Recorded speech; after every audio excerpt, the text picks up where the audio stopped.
Okay everyone, welcome again to the channel. Today we're back on GT Sport and we're back with the daily race C that was on the other day at Bathurst, driving the Group 3 GT3 race cars. For this race I'm driving the GT3 Corvette, a very nice car at this track, very tricky though, a little bit loose on the rear end. Today's video we've got two races at this track because we've got two very different races to show you, and both equally great to watch, and I think you're going to enjoy these races. So starting P2, we're going to go to the TV replay cameras once the lights are out and the race has started. So you can see there, starting behind Pomponku, another, you know, we've seen him on many videos before, very respectful driver. I enjoy racing this guy, very clean and very fast.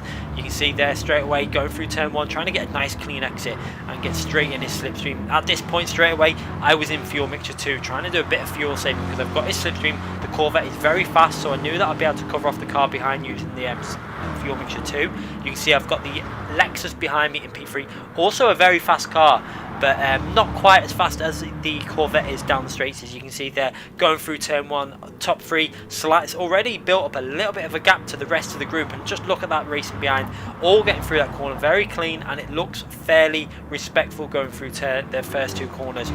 As we're working our way now up to the top of the hill at Bathurst, driving flat out as hard as we can at this point, but just trying to keep it safe. You can see Pomponku, every time I'm racing this guy, he really does push the boundaries at this track, driving really close to the walls. As we're driving on board now with P3s, you can see again, I'm trying to give a little bit more respect, but I go into that corner too early, and I have to go onto the right, and I just about stopped the car from losing control. Tried to battle this guy through these corners, but it just wasn't going to happen. I had to back out of that corner and just give P3 the position, let him get into P2, because if I would have fought that any longer, I think it would have ended in a penalty for both of us and a disaster. So I backed out of it, give him the position, and just tried to tuck him behind him and get into the slipstream and follow this guy now as we're coming to the end of lap 1, obviously down the back straight, trying to get in his slipstream and just trying to now do fuel saving. Because I had made that mistake, I just wanted to try and do a lot of fuel saving and just stay with these top two as much as I can, but we're doing a lot of fuel saving because I felt this track, this was I think this was one of the early races. This wasn't my first race, this was about my second or third race, so I still wasn't fully comfortable with pushing this car here. I came on quite late at night. My first race was actually one of my better results here. I think a lot of people made a lot of mistakes where I was driving ultra cautious.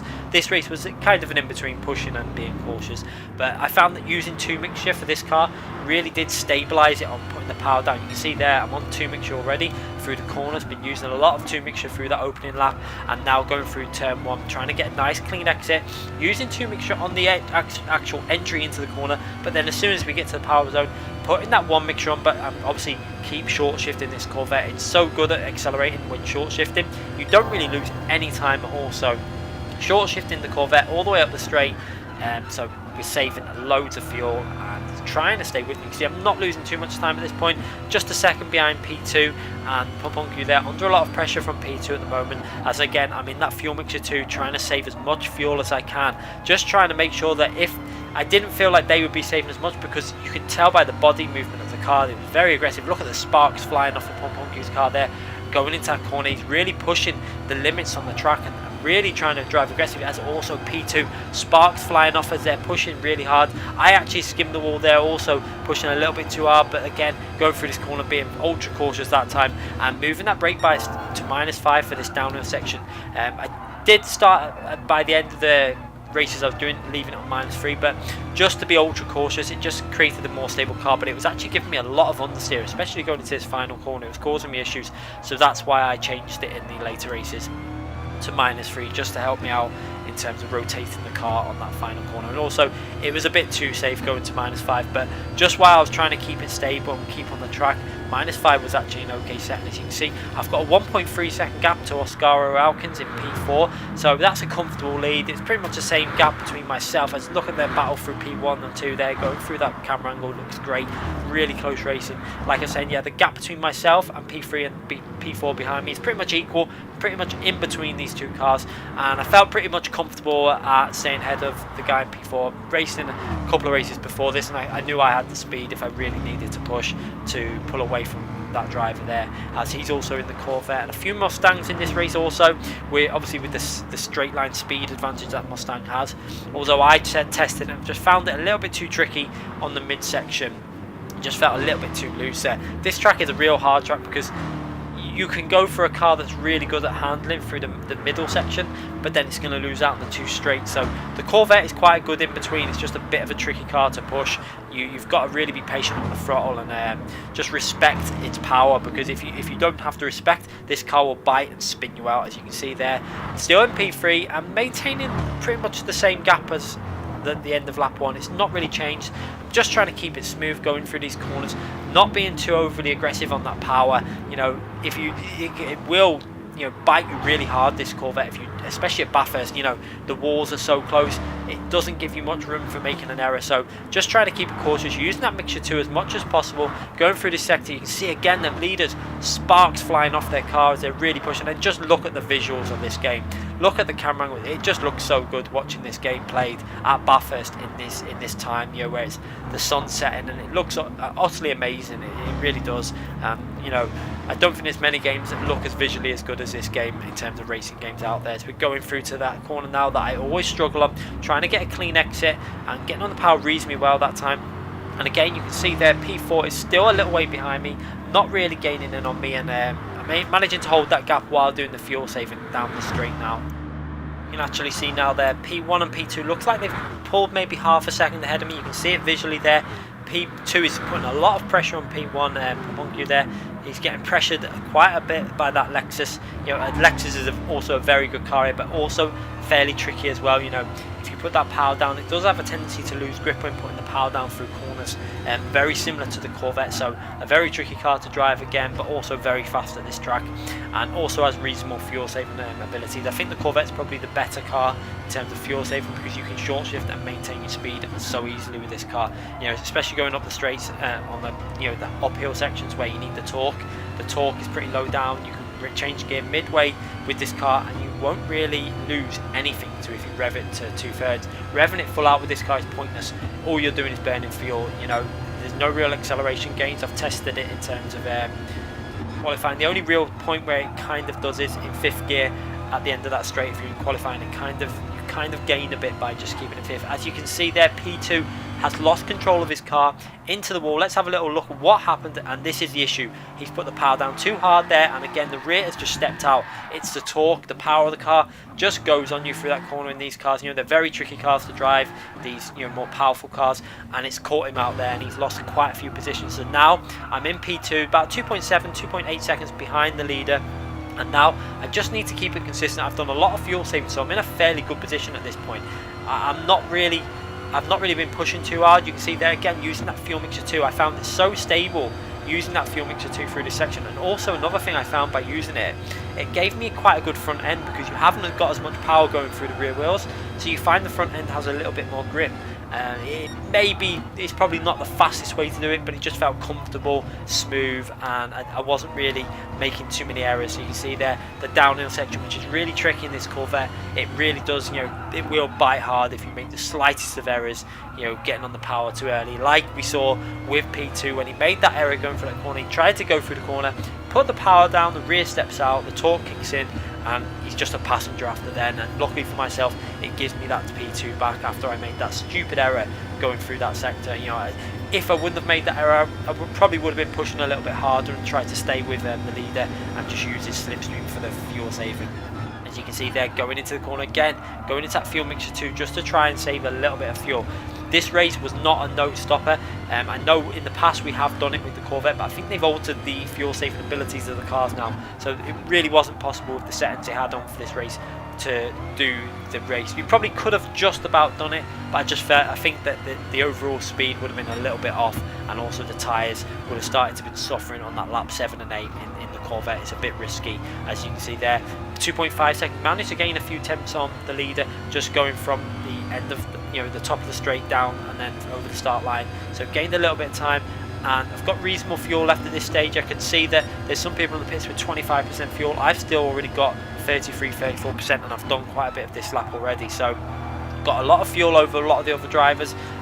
Me and myself and the leader deciding to pit at the end of lap 5. A lot of people were doing this in the lead purely because when some people were staying out further back in the grid, you were coming out right behind them the way the races were working out, and it was risky. You could lose a lot of time, you know, being stuck behind someone who's not got the pace anyway, and then they've got the older tyres, you've got the fresher tyres. It just kind of wasn't worth the risk. It was just kind of better to stay out. The car still felt reasonably okay at this point. It wasn't suffering too bad with the tyres. It was a little bit risky. You can see there I pushed a little bit too hard, got that right hand front tyre on the grass and didn't panic, just lifted off the power bit and let the car get back on the track, and lost maybe a tenth or so, but nothing massive. As you can see there, pushing quite hard down the hill there and managing to stay a pretty stable gap to P1 at this point. But then going through this corner, a corner that I do struggle on, didn't push it too hard, but got on the power, a little bit of risk, kicking out a bit where I'm trying to get on the power early, going down this hill, using that one mixture now, obviously on the in lap down this straight, making sure that, you know, I don't want to come out behind anyone after going in the pits. The pit, you know, I could see the gap 2.8 seconds. I really wanted to gain a lot of time on the pit entry, so I'm going to try and push really hard on the pit entry, going through these corners now, trying to push reasonably hard, staying in that one mixture, getting on the power nice, and then you can see the rear trying to step out where the tyres are starting to go, but I'm really trying to push because I want to gain some time on the pit entry. You can see me going really wide into this corner. I brake too late and disaster. I've gone too fast into the corner, the rear stepped out now, and now I have to 360 it back round. You see been overtaken by P4 and P3, sorry, and I've also got a penalty after making that mistake. So to add insult to injury, I've got a penalty on top of making that horrible error. So a massive mistake that's lost me quite a bit of time, probably about 4 or 5 seconds at least. So really disappointed with that. It was a daft error to make. I just wanted to try and push the pit entry because I knew I'd save quite a bit of fuel. I wanted to push the entry to the pits to try and see if I could get close to P1 and start making a battle of this race. As you can see there, look how much time I've lost. I'm behind the guy who made that mistake and quite far down now. This is really disappointing, and I've got a lot of work to do now to get back in these final 3 laps, to get back in the top few positions. See there, luckily I just come out just slightly ahead of the yellow Corvette, which was really lucky, as you just get very close to slipstream, but luckily able to defend that and now to start pulling away because I've obviously got the race pace. I did put a bit of fuel in to make sure that I could push reasonably hard in these last 3 laps because I knew I'd made that mistake. I didn't want to get into a situation where I do too much fuel saving, although I was still going to have to do a little bit of short shifting just to maintain that fuel through the last 3 laps. But you can see there we've got some fast car. You got the RCF, which is going to be a difficult car to overtake. I've got the Alfa Romeo, which is very strong through the middle sector, but it's going to lack a little bit down the straights compared to my Corvette. I should be able to get past that on the straights. However, through the corners, if he's really pushing, he might be able to build up a lead, especially for that final, the corner that I really struggle on. That's the corner I need to get right to be able to make a move and get past him. As you can see there, pushing really hard. You can see the way the car's aggressive. I want to get back on with this race and make up some positions, as also I've got a Mustang to overtake, which is going to be a very hard car to overtake at Bathurst, because even in the slipstream that car is a difficult car to overtake. But you know, who knows what fuel saving different people are running and different strategies. That's what you've got to remember. So I just wanted to push and try and make up some positions in this race. I'm really disappointed with myself for that mistake. It was quite an uncommon error. I very rarely make an error in the pit lane going in the pits like that, but I made the error. I pushed too hard and I paid the price, also with the penalty as well, which was a shame. But you can see there, managing to catch these drivers up straight away after, you know, pretty much gained the second on the car in front of me, who's just I think he's in P5 or 6, and again the rear stepping out, going through the final corner. You could see the Alfa Romeo made a mistake also, just about saved it, and getting closer and closer now, going through this corner. I want to try and get a nice clean exit to get as close as possible to that Alfa Romeo along the straight and see if I can make a move. You can see getting very close, but he's also picking up the slipstream from that Lexus, which is giving him the real help. If he wasn't picking up that slipstream, I think I would have got a bit closer, maybe slightly out of that slipstream now, getting really close at the end of the straight, but not able to make a move. You can see there getting really close as we're riding on board now with that at the Alfa Romeo. Looking back at myself, pushing really hard in this Corvette, and again I really enjoy watching these views of the cars with the sunset in the background, the lights on the car, the dust setting. You know, it looks amazing. Like I say, I don't think there's many games that look this good. As you can see, I got really close there. The game actually ghosted me a bit because it must have, obviously I've got that penalty to take. I think must have thought I got a bit too close. It is a bit irritating that it does that. As you can see there, trying to push through this section, you can visually see how the car in front of me has got the better handling. I'm just trying to keep it solid through this section, not lose too much time, because I need to stay as close as I can to try and make a move on that back straight. So look how aggressive I am through this section, getting really close now, trying to get as close as I can, getting inches away from that wall as I'm trying to look for space. I actually had a little look there to try and panic him a bit, and going into this final corner I really had to get a nice clean exit from the corner. You can see there, much better than normal, got on the power really early, and now I'm in the slipstream and probably going to be able to make a move past the Alfa Romeo and get myself up one position. As you can see there, the slipstream is kicking in now. The power of the Corvette is taking over. I'm going down the right hand side. I make that move and I've got myself up one position, and now I've got one more lap to get these final two positions to get into the top three. So we're in P5 now. P4 is the Lexus in front of us, and P3 is the Mustang, and they are having a real close battle. You can see the Mustang's power is really helping it out as I run a little bit wide going through that corner, but luckily did not spin it, kept it on the track, and now I've got to try and push as hard as I can to get myself into that top three. I need to, if I don't finish in the top three, I'm going to lose a lot of driver rating in this race, and I was aware of that. I'd raced it, I finished P5 in one race, and I think I lost driver rating, and it was pretty much an A plus and an A lobby. There was about 4 or 5 A plus drivers, and the rest of the lobby was all A drivers. Finished P5 because of a mistake, and I still lost driver rating, which I was actually quite surprised about. But because my drive rating is now on its way back up, it's getting close to 72,000, that's the reason. So I've got to start making sure that I cannot afford basically to finish outside the top three, and that's why I'm really pushing at this stage, trying to get myself as close to these guys in front and look for an opportunity if it arises. It's going for a really wide angle into that corner to try and improve the exit. You can see the rear stepping out where I'm trying to get on the power as early as possible because I want to get close, I want to make a move, I want to get in that top three, as again that Lexus clipping the wall, sparks flying off his car, and it looks like he's made a move, and I've seen they're battling away. He's ran wide, the Mustang's going to go down the inside, he goes there, I see an opportunity, take that inside line and get myself into P4. I leave a little bit of space on the right hand side just in case he's coming back because I couldn't fully see, but luckily I've got that position. I'm now into P4 and I've made myself into a respectable position. I've just got to get that P3. So the final opportunity is going through this final corner, so I need to get a reasonably good exit. That Mustang is going to be so fast down this straight, although fuel saving, I don't know what fuel he's got left. I get a reasonably good exit on the power. You can see again the rear squealing where I'm trying to get on the power as early as possible. Going down the straight now, I've got enough fuel to go pretty much flat to the end of the race, you can see it. So I'm using all the power of the Corvette. We're going to go side by side in a minute. Let's have a little look now as we're going side by side and going into the corner side by side. Just watch this camera angle as we're both side by side. I'm going to try and go round the outside of the car, maintain the outside line. I get in front, it's half on the grass, bit of dust flying off, and I've got myself into P3, going into the final corner now, and this is a great recovery, but unfortunately a bang from behind, I've been hit by the Lexus, and all that hard work has just been destroyed, and I was really annoyed at this point. Completely wiped out the race, down into P8, and you can see I got a little bit, I don't know what happened there, I don't know whether he turned or I turned, really frustrated, and weirdly he didn't get a penalty for that. Look at the position in front of me, no penalty. I got the penalty for it. I got a 2-second penalty, so a bit strange, but not much I could do about that. I fought my way back into P3. Let's have a little look at that from the replay camera before we go on to the next race. Did a really nice move here now. Battled it. I was pretty much off the track when I overtook him. Nearly contact through that corner. I give him plenty of space on the inside, and then I go right wide there. You can see onto the curb, just about maintain the position. He runs a little bit wide there, and then he comes back on the track, and he actually squeezes the Lexus. So it wasn't the Lexus's fault. He lost control, clips the rear of mine. Not much he could do, or it's just a racing incident. But unfortunately, I'm the one who loses out pretty much the most because I got myself back into the top three. It was a great comeback, but unfortunately, nothing you can do with situations like that. So now we've got race number 2, and this time again I'm starting from P2, but we've got different drivers in. A very fast driver in P1 there, slightly ahead of me on the qualifying. I didn't really hook my lap up in this. Again, I couldn't get on till quite late to do the qualifying. I did a Mercedes. I tried the Mercedes out, the SLS first. Got it down to a 201.7 in the morning. That was around lunchtime. Then jumped on later, and I realised the Corvette was probably the better car to go with. Managed to get that down to a 0.6 and just started racing. I think I could have got it much faster, but I just wanted to get racing and get some footage to upload. As you can see there, starting in P2 again.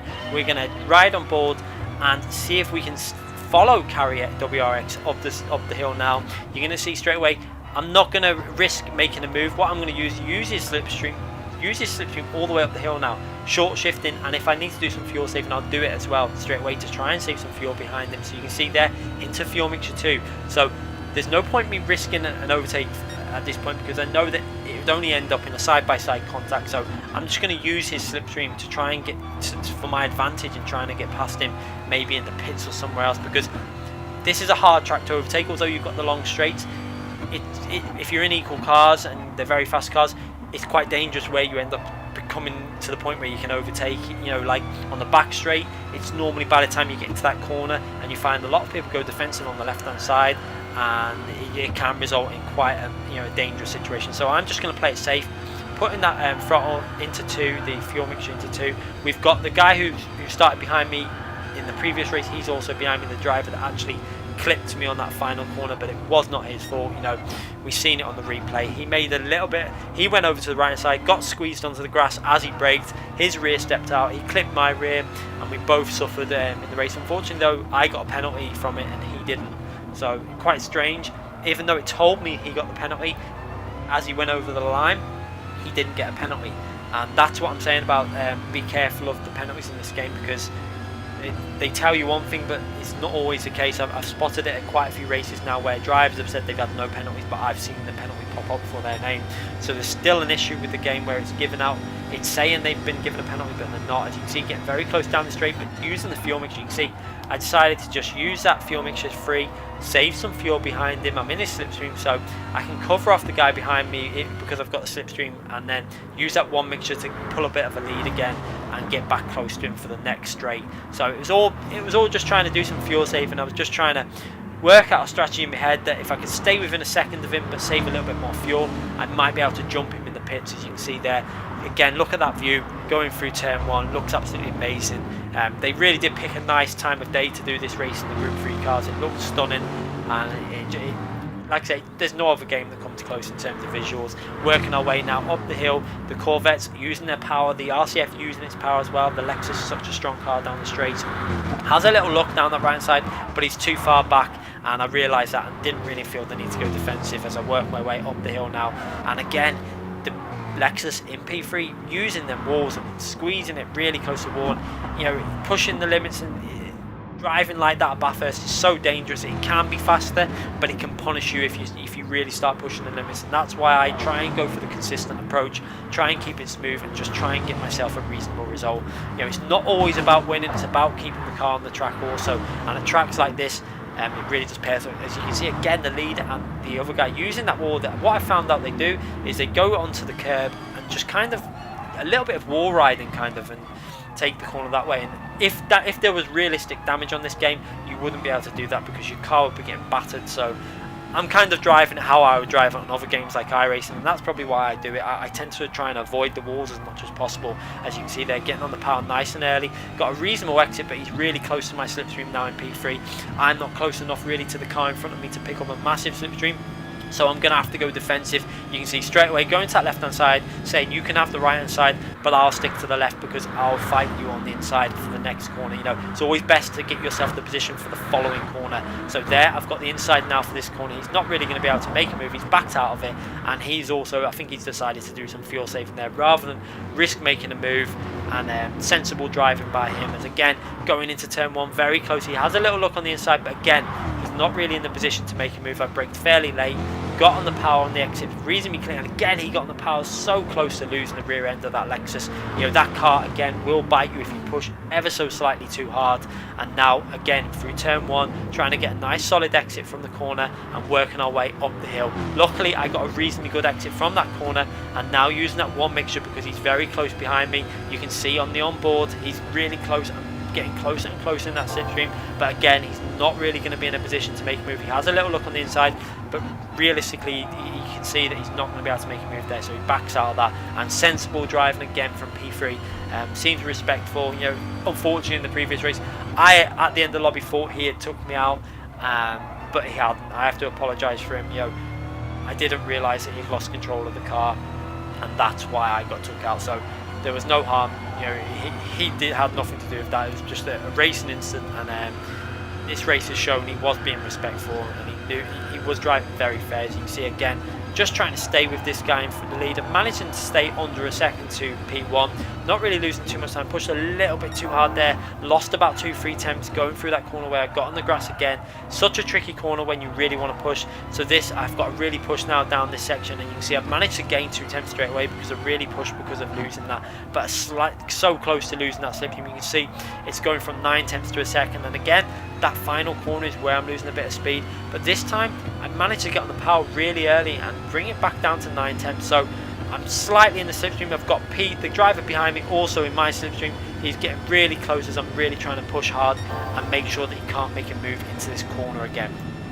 So you can see there as we ride on board now with P3. He had a little look again, but decided to back out. It sounds like by his engine that he was doing a bit of lift and coast, trying to save a bit of fuel at that phase. So he's obviously going for a similar routine of not risking anything, and again, very clever driving. And so I go defensive now because he had a little bit of a run on me, but I went defensive, stay on that inside line. As long as I get the apex nice and tight and get the power good, then he can't really get past me. As you can see again, he has that little moment where his car's a little bit twitchy getting on the power, and again he hasn't really got a chance of looking in that corner. You can see I didn't really feel the need to go defensive because there was just no chance. And again he gets on the power and on the grass, and he's made a mistake again, putting the power on too early when he was on the grass. The rear end has stepped out and he's lost a lot of time. Just look at all the cars going past him, and now I've got a lot less pressure. I've got a driver in P3 just behind me, just within a second of myself, so I've now just got to push to get close as I can now to the leader again and build that gap up slightly. As you can see now it's 1.2 seconds to the guy behind us. It looks like he might have made a little error coming out that corner, so fortunately for myself I've got a lot less pressure from behind now. So that was quite hard at that phase of the race, obviously looking, checking behind you, driving defensive while trying to stay with the leader. So we're 1.2 seconds behind P1, and now I've got to try and stay around that gap and try and get a little bit closer as possible. As again he uses that wall, kind of rubbing against the wall to help his turn in. A lot of people are doing it. I don't really like it. I think that they should really, I really wish they had a more advanced damage model in these daily races, the full damage. I think that is one thing I think that would probably fix some of the driving in these races, if they put the worst damage model on, so that if people are going to drive dangerous, and obviously these moves that some people make, is if that damage model was on the most extreme setting, you would pick up damage, and I think it would put a lot of people off, because in these races you can drive into people, ram into the walls, and you don't pick up any damage. I really think that putting damage onto these races would definitely improve the overall drive. And it does it's the same thing in iRacing. If you drive into the wall like that, you're going to lose so much aero speed, and that's something they could consider adding into GT Sport. Aero loss and stuff like that, where you're not as fast down the straight from rubbing against the wall. I remember at Montreal, if you kept doing it, eventually your car would be losing speed down the straight. You'd get away with it a few times without much damage, but too much and it just lose your time. I remember that race well on iRacing. So again, that's a possible thing they could do for the to try and just calm people down in these races. But again, P1 pushing very hard, and I'm just trying to stay with him. You can see on the replay camera, this is pretty much a battle now for P1 and 2. The other drivers are pitted there on the end of lap 4. Again, myself and the leader going for that strategy of doing the 5 laps and then pitting. It was definitely the safest way, and it was the kind of way that the top drivers were tending to do this every race. I noticed that in pretty much every race I was in, the top 3 drivers were not bothering to pit on the end of lap 4 because they didn't want to come out behind anyone.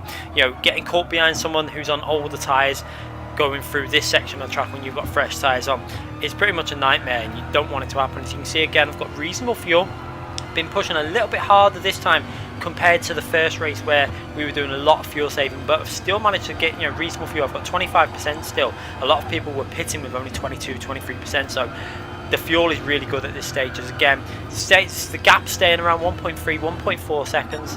He's not really pushing away too much, and I'm not really gaining that much on him at the moment. But again, trying to drive really aggressively through this section to try and gain a bit before we go into pits. And you can see again, had a massive moment as I got on the power, had to correct it and then try and avoid hitting that wall too hard. And we did scrape it a little bit, but just got away with it. And again, coming out the exit, trying to get really close to the wall, getting on the power as early as I can to try and make sure I don't lose too much time down this straight. And I've actually done that reasonably okay again. As you can see, the delta is actually coming down again to 1.4, nearly 1.4 seconds as we come into the pit stop phase.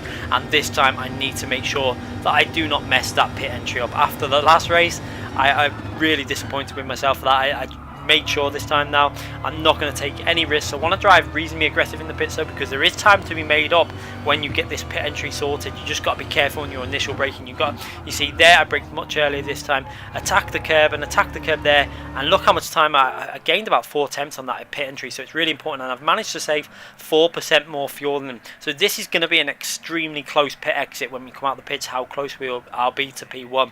You can see a lot of other drivers coming in the pits now with less fuel than myself. One driver with the same, but they're quite a way behind. So they've obviously been doing the fuel saving, but not being able to maintain the same level of speed that myself and P1 have. As we come out the pits now, this is going to be so close. You can see I'm actually inside the car in front of me, and it kind of slowed me down as I was getting on the power. It must be something it does because we were inside each other, and it just slowed me down, and I couldn't get on the power. It was really strange, but I'm in the slipstream now. I'm going to have a little look. I've got to make an attempt. This is an opportunity. I'm going to go down the left hand side. I try and run it around the outside, and there's a little bit of contact, and he kind of squeezed me out, but that's racing.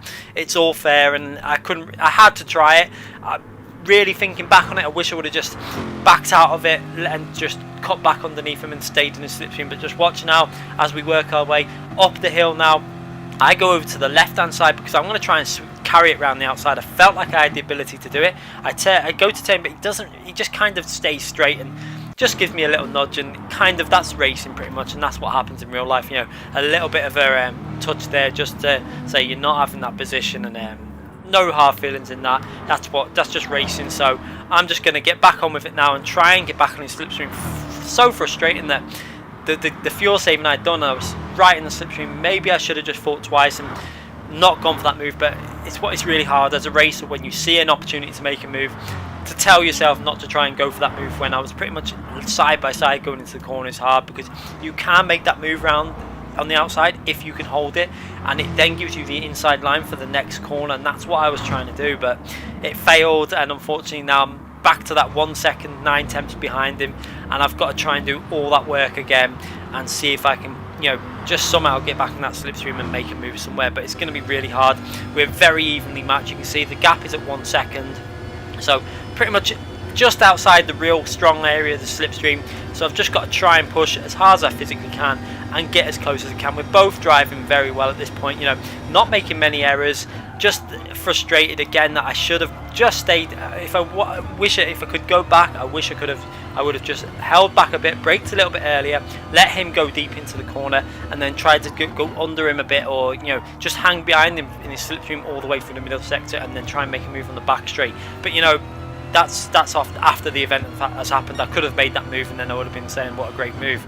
So it's one of them things, and maybe next time I'll think a bit more. And again, he has a little error coming out the corner, and I also run a little bit wide and can't get on the power, so a chance to gain a little bit of time on him, and instead I've actually lost a bit of time where I couldn't get on the power because I was on the grass, and I didn't want to make the same mistake that we saw the other driver make, where he got the power on and his rear just stepped out and he lost control of his car. So again, sticking to that 1 second gap, I just can't get this into the slipstream, and it's so frustrating. I want to get in that slipstream and be able to make a move somewhere. So again, he's pushing really hard, trying to get that wide entry point.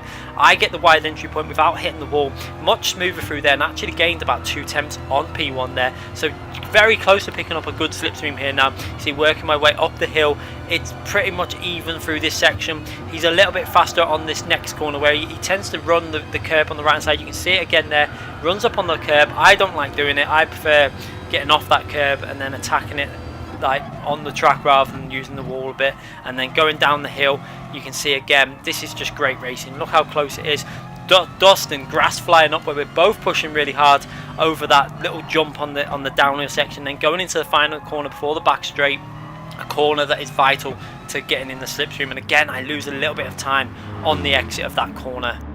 You can see visually now, both myself, P1 and P2, have got a gap over P3, so it's a comfortable gap to P3. There's not really much chance of them, P3, really getting involved with this battle. This is a battle just for P1 and 2, and it's a really intense race. I have to say, when I was racing, this is great fun. I do enjoy races like this, where you're trying to push someone, they're pushing, you're pushing. It's just like real life, you know, both driving to the limits. You know, with a car that is it can really bite you at this track. You know, I've said it earlier in the video, this car is not the easiest car to drive at this track. It might be the fastest with the fuel saving ability and stuff like that, but it's not the easiest car. It is so tricky at getting on the power. with the way with the torque it's got. When you put that power down coming out of corners, it wants to step out, it wants to give up grip on you, so you've just got to try and control it. As again, just about getting in the slipstream at this point. You can see there into the slipstream. I can pretty much rev it to the midway point in one mixture all the way now as I'm working my way up the hill, but not really gaining too much. I go through that sector with personal best, 2 attempts faster than my previous best lap, which was the fastest lap of the race at 2 minutes 2.8, which is a reasonable lap. I had potential to do a little bit more than that, probably, as you can see there, the first sector at 202 point, 2 attempts up on that lap. So I've definitely got potential to get mid 202 in race conditions. I did see a lot of other drivers getting, there was some of the real fast drivers hitting 2 minutes flat pretty much, and I'm getting closer to hitting them times in race conditions. So it's great to see. Group 3 is probably the classic car that I need to work on a bit more, but I'm definitely getting there in terms of race pace on a lot of these cars now, and I feel more confident to be able to race some of the fastest drivers on the game now. It really is entertaining when you're in the races to be able to race some of these guys. As again, going downhill, another purple sector, obviously lost a bit of time on that middle sector compared to the previous lap where we got the best lap, but still driving really hard on this final lap, trying to get as close as I can to the slipstream. I need to try and be aggressive on this last corner to get in the slipstream, but unfortunately I ran really deep into the corner and I've lost out on the slipstream again. So again, that final corner has really lost me the chance of getting in the slipstream, and it was because I tried to push too hard. It was pretty much, I have to go for it. If I didn't go for getting that corner flat out and done well, I wouldn't have been in the slipstream, but if I did it, I would have had a chance of overtaking him at the bottom of this straight. But unfortunately, it didn't work out for myself. So again, we're about 1.2 seconds behind P1, and again, you see there through that corner, managed to gain a bit of time. Maybe he had to do a little bit of fuel saving as he lost a few attempts, and going into the final corner.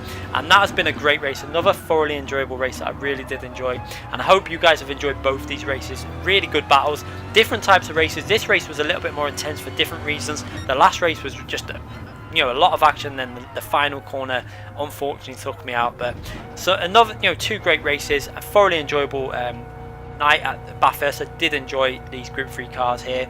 I know it's another track that's used quite a lot, but I must admit, when I see Bathurst come up, I do kind of want to race it because I do love the track. So it was really entertaining. Anyway, hope you enjoyed that video. I know I enjoyed racing it. If you haven't subscribed to the channel, please do make sure you subscribe to the channel and click that notification button so you don't miss any future videos. I do upload at least 1 video every single day. Today has been this is the second video today. Obviously, I had the track guide for Monza in the Group 2 cars, the Super GT cars, with the top 10 stars lap in the Lexus. It was 5th place by the end of the night. So if you want to check that track guide out, please check that out, and also click the thumbs up button if you have enjoyed this video. I do appreciate every single person that gives these videos a like. Thanks again, everyone.